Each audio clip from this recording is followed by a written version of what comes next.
¿Qué tal a todos? ¿Cómo están? Día martes, día de show y yo ya arranco de líder porque se viene el Tour de Francia. Sí, el Tour ya está aquí y en este programa vamos a hacer un repaso de toda la información que necesitáis saber para disfrutar del Tour de Francia. Como por ejemplo, cuáles son las etapas claves, los favoritos o quién va a poder contra Tadej Pogačar. ¿Todos contra el esloveno? Sí. Eso veremos y luego también tendremos algunas novedades, algunas que vimos en el Eurobike y otras que se acaban de lanzar recientemente. Así que metemos globo, arrancamos. La edición 112 del Tour de Francia regresa a sus raíces con un recorrido 100% francés, algo que no pasaba desde hace bastante tiempo. Se van a recorrer prácticamente 3.338 kilómetros y con un desnivel acumulado de más de 52.000 metros de desnivel.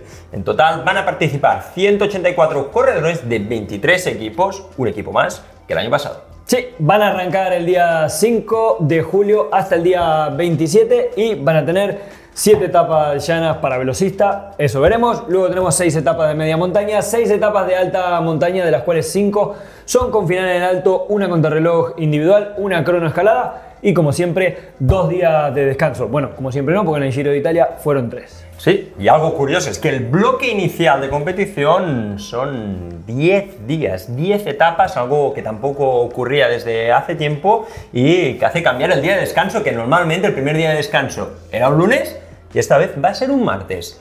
Veamos el recorrido, empecemos con este bloque inicial de 10 etapas. Sí, para empezar vamos a ir con esas 10 etapas, vamos a hacer un pequeño resumen, ya que realmente dureza en cuanto a terreno casi no hay. Arranca con una etapa de 185 kilómetros, 1000 metros de desnivel, que va a decidir la primera camiseta amarilla, pero digamos que hasta el día de la contrarreloj tampoco hay grandes cosas. No, es un terreno muy sube y baja, sin grandes desniveles, pero ojito porque el viento, las caídas, todo ese nerviosismo que se vive en este tipo de etapas que no son trascendentales, pero que sí que puede hacer perder el Tour de Francia a alguno de los favoritos si no está atento y no está bien arropado de un buen equipo. Sí, exactamente.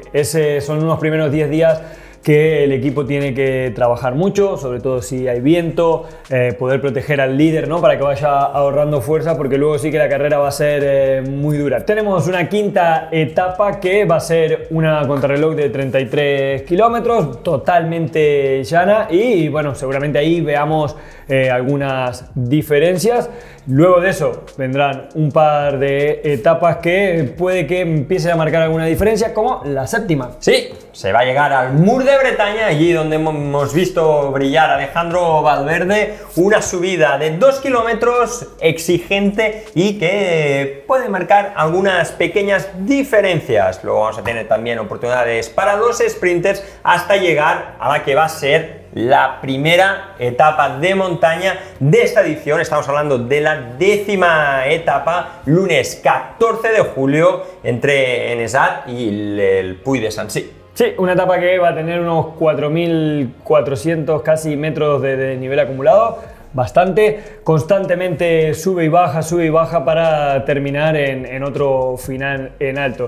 Digamos que hasta ahí va a ser bueno, una carrera de mucho equipo. Sí, mucho equipo, estar juntos, no desesperarse. Por lo dicho, el terreno no va a ser tan duro, pero sí que las carreteras, el viento, si es que sopla, va a hacer que bueno, el desgaste sea grande. Incluso el clima, porque esta primera parte del recorrido recorre todo el norte de Francia, Normandía, Bretaña, y ahí sabemos que el verano no es tan verano como el que tenemos aquí. Sí, exactamente. Luego ya nos disponemos a comenzar la segunda semana, que va a ser corta.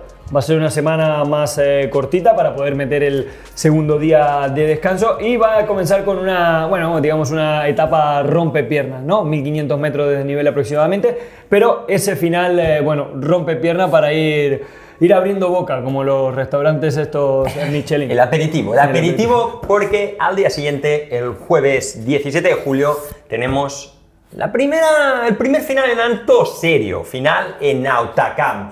Etapa entre Auch y Hautacam de 180 kilómetros, 3.876 metros de desnivel, y aquí es donde en 2022 Jonas Vingegaard junto a Wout van Aert abrían de patitas a Tadej Pogačar. Ya veremos ahora revisando el recorrido que Tadej tiene varias etapas que le van a hacer despertar las pesadillas que tuvo en ese 2022 con el Jumbo, bueno, y ahora Visma Leasebike. Sí, esa es una subida final de 13,5 kilómetros al 7,8% de media, una subida larga que llega a final de carrera y con un clima que seguramente, julio, es un clima... Sí. Luego de eso tenemos la cronoescalada. Sí, cronoescalada a Peyragudes, una crono de 10,9 kilómetros, 675 metros de desnivel, y que sobre todo es esa parte final, ¿no? Una subida al 7,9% de media, esos 8 kilómetros del Col du Peyresud, y luego hasta llegar al aeropuerto, donde les esperan rampas por encima del 16% en esos 400 metros finales, allí donde ganó Valverde en ese Tour de Bradley Wiggins. Allí ganó Valverde también una etapa. Que Valverde ganó por todos lados. Sí, sí. Luego nos movemos ya a la siguiente etapa, día duro, día pesado, comenzando con un puerto de fuera de categoría, uno de segunda, uno de primera, y para terminar otro Horse Category más. ¿Y qué Horse Category? El Col du Tourmalet para empalmarlo con el Aspen Peyresud otra vez, que lo volverán a subir después de la contrarreloj. Y ese final en Superbañeres de Luchon, un puerto que hacía 35 años que no se subía, y allí han ganado entre muchos Bahamontes o incluso el propio Bernat Hinault. Sí. Y luego ya un poquito de descanso para llegar a Carcassonne, etapa que termina en Carcassonne, a ver si ese día podemos, ese día o el día siguiente podemos estar ahí en el Tour de Francia haciendo algo, grabando algo con los equipos, y ya llegaría, bueno, el tercer día, el segundo día de descanso para comenzar la tercera semana. Sí, la tercera semana que va a empezar también con una etapa monopuerto, pero vaya puerto, porque van a llegar al Mont Ventoux, al coloso de la Provenza, que hacía ya tiempo que no estaba en el Tour de Francia, sí que había sido puerto de paso en esa etapa que ganaba Wout van Aert, pero el último año que se tenía que terminar arriba, ¿te acuerdas qué pasó? ¿Te acuerdas qué pasó? ¿No? Pues que Froome se hizo una carrera a pie para llegar hasta el Chalet Reynard, que fue cuando sopló tanto viento y tuvieron que acortar la etapa. Esperemos que no pase este año, pero vaya etapa, para la memoria de todos. Sí, es un puerto que tiene 15,7 kilómetros al 8,8%, por lo cual ya es un señor puerto, y además acá sí que va a pegar el calor. Es un puerto que está muy despejado, y seguramente, bueno, ya sabemos que eso influye bastante en el rendimiento. Al día siguiente, última oportunidad para los sprinters, y decimos última porque el final de este Tour de Francia tiene sorpresa, para que el jueves 24 de julio tengamos lo que es la etapa reina, aunque la del Col del Tourmalet con un final en Superbañeres también, que son 5.000 metros de desnivel, pero esta, la etapa 18 entre Albertville y Courchevel, Col de la Loze, sí, Col de la Loze va a ser final en alto de este Tour de Francia, 5.485 metros de desnivel en solamente 171 kilómetros. Sí, son 3 puertos, pero los 3 son de fuera de categoría. Tenemos el primer puerto que al final son 22 kilómetros, el segundo que son casi 20, y el último puerto que son casi 27 kilómetros, por lo cual es un día totalmente de montaña para escaladores, y bueno, y veremos. Y aquí en el Col de la Loze va a revivir Tadej Pogačar ese I'm done, I'm dead. ¿Os acordáis cuando Vingegaard también lo volvió a dejar aquí? A ver, esta vez lo tiene, o parece que todo lo tiene más a favor, pero es lo que os decía, va a revivir pesadillas que tuvo en el pasado, momentos que lo dejaron tocado, y lo decía el otro día en una entrevista a Marc Soler, que el propio Tadej tiene esto marcado de que quiere la revancha en estos sitios donde la historia la ha puesto entre las cuerdas. Bueno, suele pasar, así es el deporte, es así. Al día siguiente no va a ser un día de descanso, sino que termina en la planche, así que veremos. Es otro día también duro de montaña que acumula otros 4.200 metros de desnivel, así que día intenso. Finalmente tendremos el último fin de semana del Tour de Francia con etapa relativamente fácil, aunque el terreno es territorio comanche entre Nantua y Pontarlier, una zona muy sube y baja de serrucho, y el último día, lo que viene siendo el día de lucimiento para los ganadores de la general y tal, este año tiene un cambio. Bueno, seguramente la primera parte sea igual, pero bueno, veremos. Veremos, es que el cambia mucho. Claro, sí, sí. El final será como en los Juegos Olímpicos, que bueno, al final tiene una subida, ¿no? Que comienza con pavé, no es una subida súper dura, pero sin duda habrá corredores que tengan cosas que decir en esa subida, entonces calculo que es probable que no veamos el Champagne, porque sería raro, ¿no?, ver el Champagne y luego que cambie de líder, pero bueno, o que cambie alguna posición en la general, no lo sé, es algo nuevo, se va a repetir 3 veces esa misma subida y luego, por supuesto, se va a terminar en los Campos Elíseos. Es que puede pasar de todo, dependiendo de cómo llegue la general, incluso la general por la montaña, porque estamos hablando que hay 5 puertos de cuarta categoría en esta etapa final, que siempre ha sido de, bueno, hasta que no se llegan a los Campos Elíseos, no empieza la carrera y ahí se juega el sprint, nunca hay grandes cambios. No sé si entre los ciclistas van a hacer un pacto de no ataque entre ellos de la general o realmente va a haber carrera. No sé, quiero saber vosotros vuestra opinión también, dejarlo. ¿Qué pensáis que tiene que pasar en esa última etapa, ¿no? Que se compita hasta el final, son 21 días, yo lo tengo claro, que se compite hasta el final.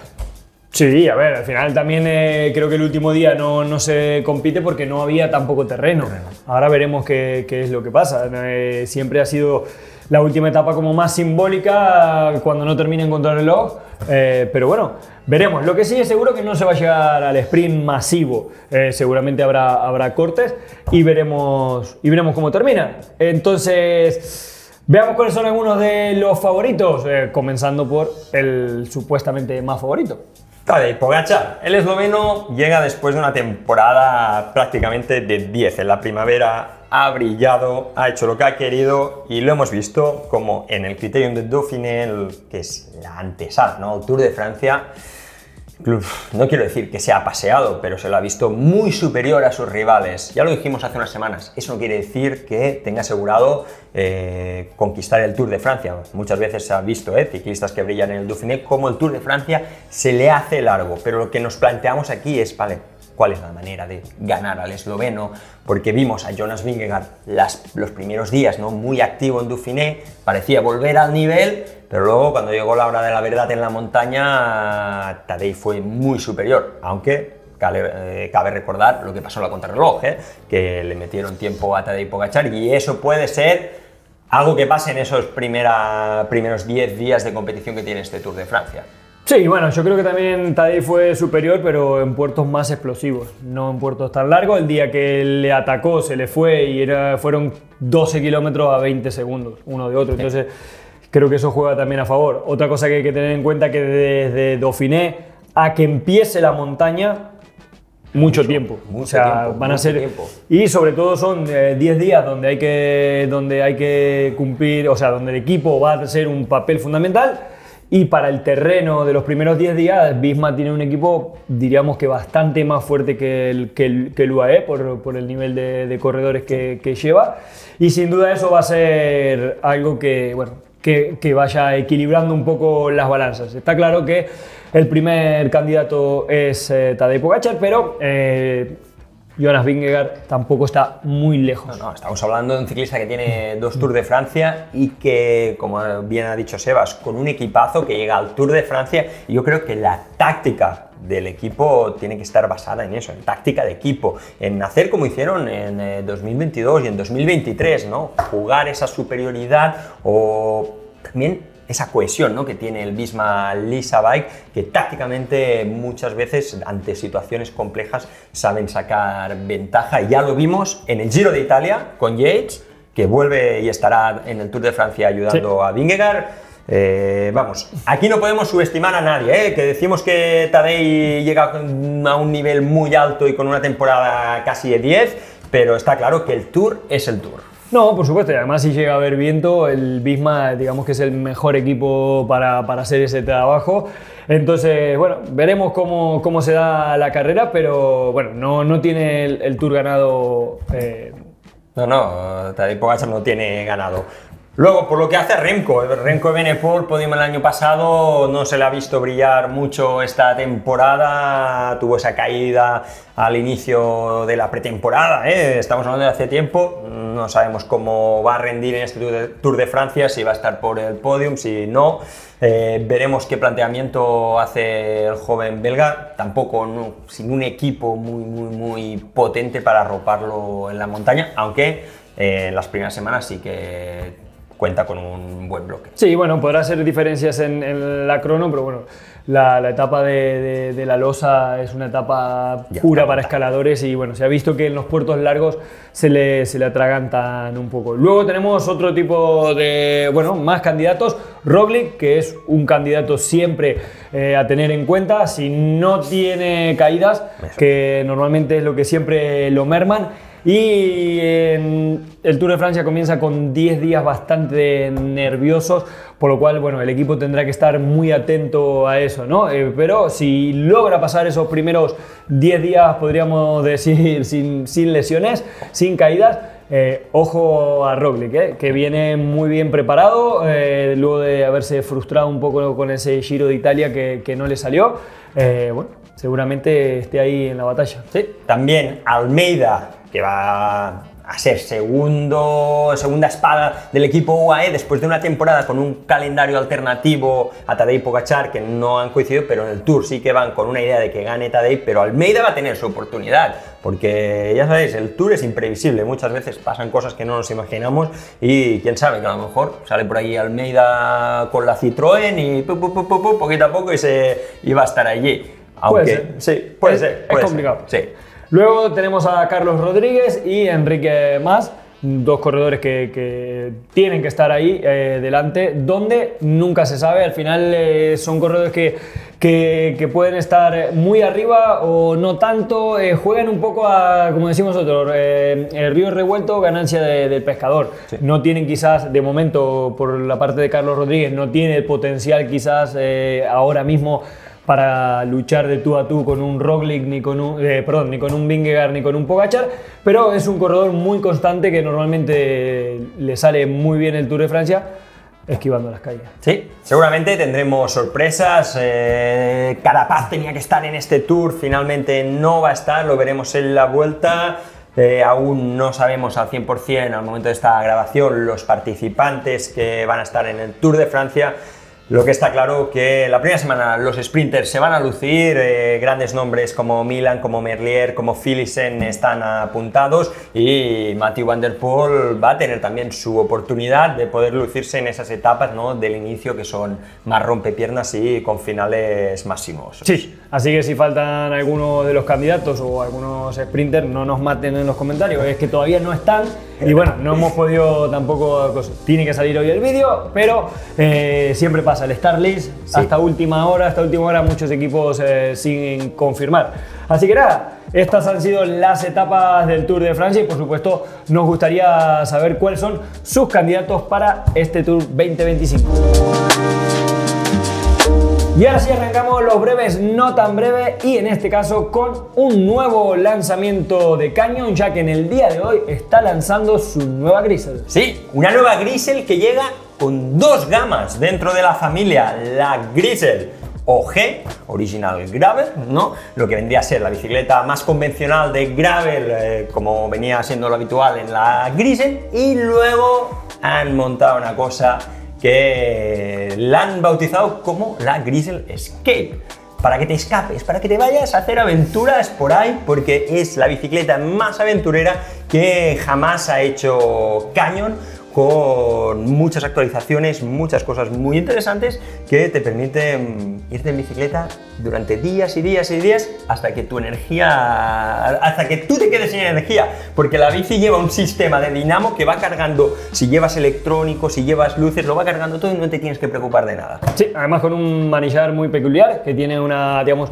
como un tercer apoyo sería, ¿no? Para poder agarrarse como si fuesen los viejos Spinachi, pero bueno, ya viene todo integrado en un manillar de fibra de carbono. Una bicicleta que está optimizada para poner cubiertas hasta de 54 milímetros, por lo cual es bastante, aquellos que les guste la aventura y poner cubierta más ancha. Sí, también todo el cableado es casi interno, y en las zonas donde normalmente montamos bolsas de bikepacking para hacer nuestras aventuras, nuestras salidas, allí sobre todo lo han optimizado también para que no se rayen, no presionen los cables contra el cuadro y pasen pues desgracias como a mí me ha pasado alguna vez, que se coma toda la pintura o incluso todo el carbono. El carbono, lo peor es que se coma el carbono. También han desarrollado unas nuevas ruedas en conjunto con DT Swiss, y que bueno, tienen llanta de carbono de 30 milímetros y con un ancho interno de 27. Ya vamos casi rozando el mountain bike. Bueno, esta bicicleta también va a estar disponible con la suspensión que han hecho junto a DT Swiss, así que casi mountain bike, Sebas. Los precios van a ir desde 2.399 euros hasta 7.999 euros la tope de gama. Sí. Seguimos ahora con una bicicleta que se lanzó en el Eurobikes, la Endurace One Fly, que bueno, es una bicicleta eléctrica, pero realmente increíble. La vimos ahí, tiene un motor TQ, pero que es así, como una naranja. Es realmente muy pequeñito.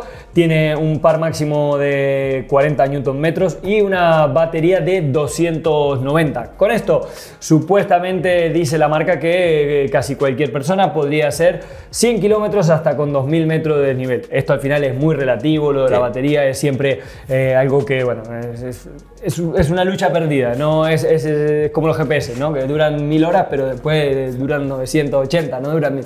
Es lo mismo. Pero bueno, la bici realmente está muy bien porque no parece una bici eléctrica, no se alcanza casi a distinguir. Tiene neumáticos hasta de 35, toda de fibra de carbono, luces integradas como el modelo que tienen de gravel.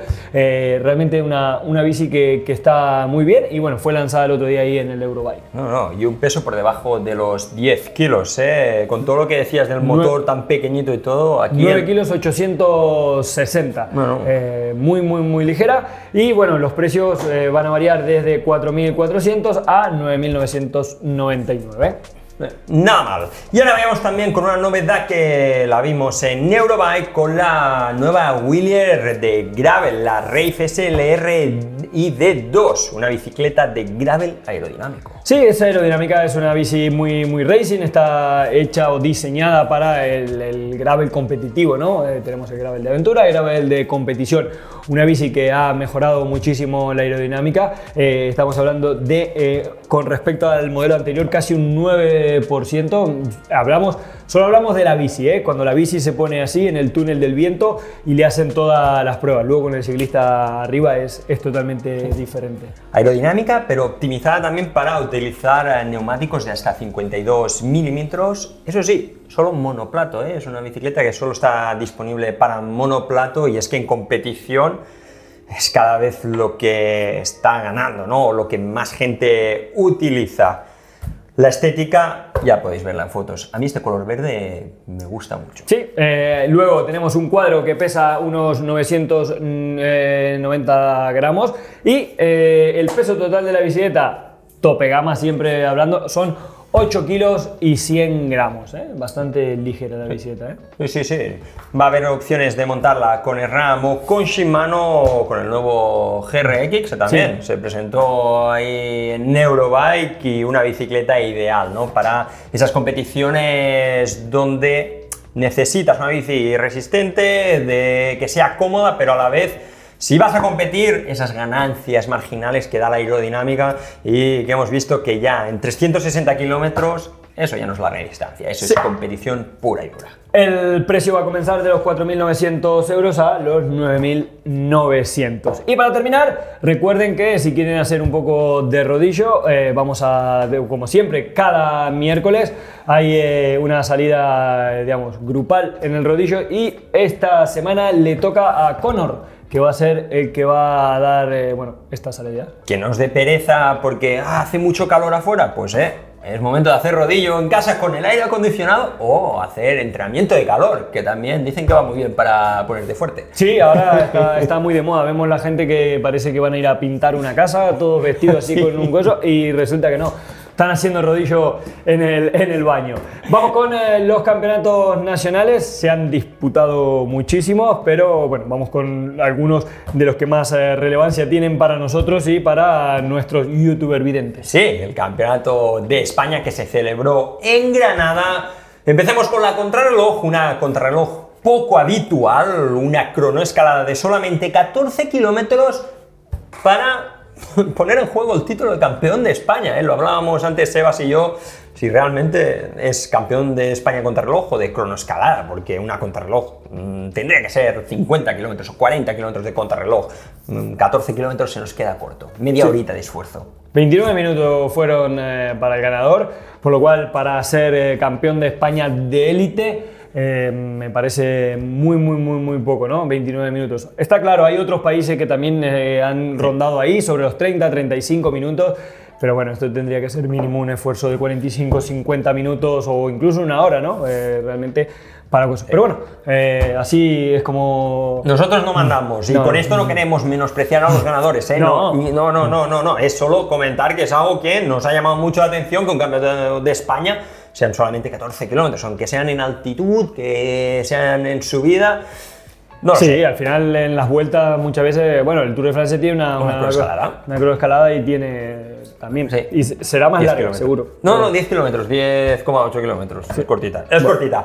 Vamos a ver los vencedores, porque en mujeres Mireia Benito se hacía con su tercer título de campeona nacional consecutivos, demostrando que no es buena solo en contrarrelojes llanas, sino que también en cronoescalada. Gran momento de forma el de Mireia Benito por delante de Usoa y de Paula Blasi, que también se hacía con el título sub-23. Sí, luego en la carretera Iván Romeo era el que daba la campanada, arrancaba y llegaba en solitario, como no era de otra manera, ¿no? Este corredor que ya este año ha hecho muchas demostraciones de fuerza y bueno, se hacía así con el título. Sí, en la ruta, y Barceló hacía segundo, tercero era Roger Adrià. En la contrarreloj masculina, Iván Romeo también lo intentaba, pero fue toda una sorpresa lo que pasó en la contrarreloj, porque Abel Baldeston del Caja Rural ganaba la contrarreloj por delante de David de la Cruz y de Raúl García Pierna, pero sin él saberlo, porque hubo un problema con los chips, hubo un problema con el sistema. Yo estaba viendo la retransmisión en directo, que la pobre gente de a pie de puerto que hacían la retransmisión no sabían, no sé qué está pasando, porque no tenían nada, ni datos, ni nada, y de golpe y porrazo dice, Abel Baldeston ha ganado. Vamos, fue una sorpresa, ¿eh? Sí. La verdad fue toda una sorpresa, pero bueno, lo que os decíamos, al final es una cronoescalada, que un ciclista que en categorías inferiores ha demostrado ser muy potente en este tipo de pruebas y que tuvo su día. Lástima que toda esa polémica de los tiempos, de que no se sabía, que no sabía qué es lo que se estaba pasando, puso en cuestión su victoria, porque mucha gente se lo cuestionó, como, esto es que el chip no ha funcionado, pero luego lo subió a Strava y los tiempos son los tiempos, eso es lo que marcó. Pero bueno, una pena, ¿no?, que haya una polémica así en un campeonato de España por lo que cuesta ganar y lo que cuesta estar ahí arriba. Bueno, pero si estaba en Strava ya está. Sí, ya está, si está en Strava, vale, siempre. En cuanto a mujeres en la ruta, la ganadora era Sara Martín por delante de Mavi García, también hubo caídas y... Anne Santesteban, que iba por delante en solitario, que lo tenía en bandeja, y bajando de la peza.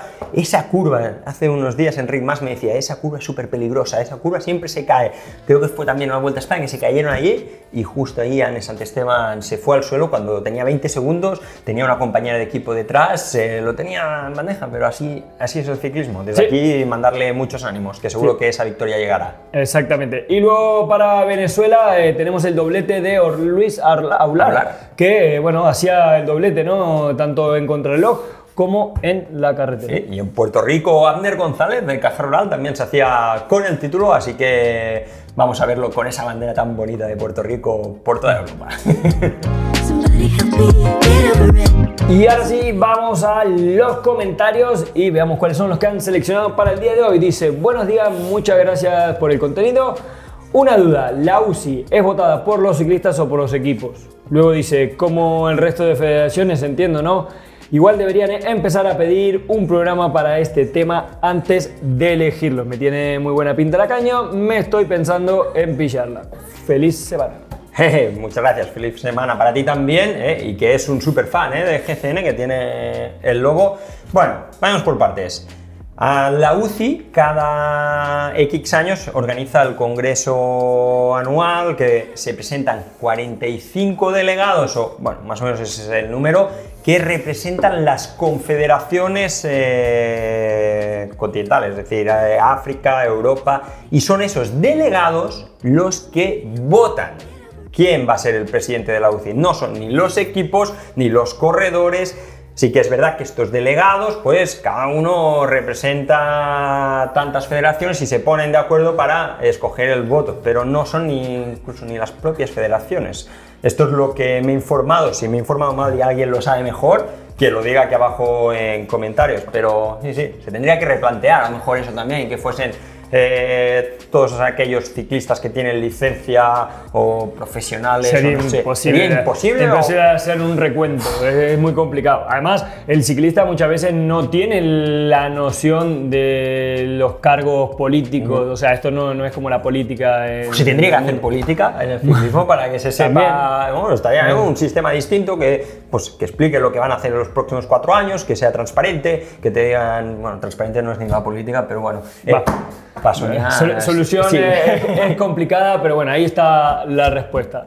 Vamos con la siguiente pregunta de Miguel, que nos dice: ¿el límite en el ancho del manillar se aplicará en todas las carreras o solo en algunas, como el límite de los desarrollos?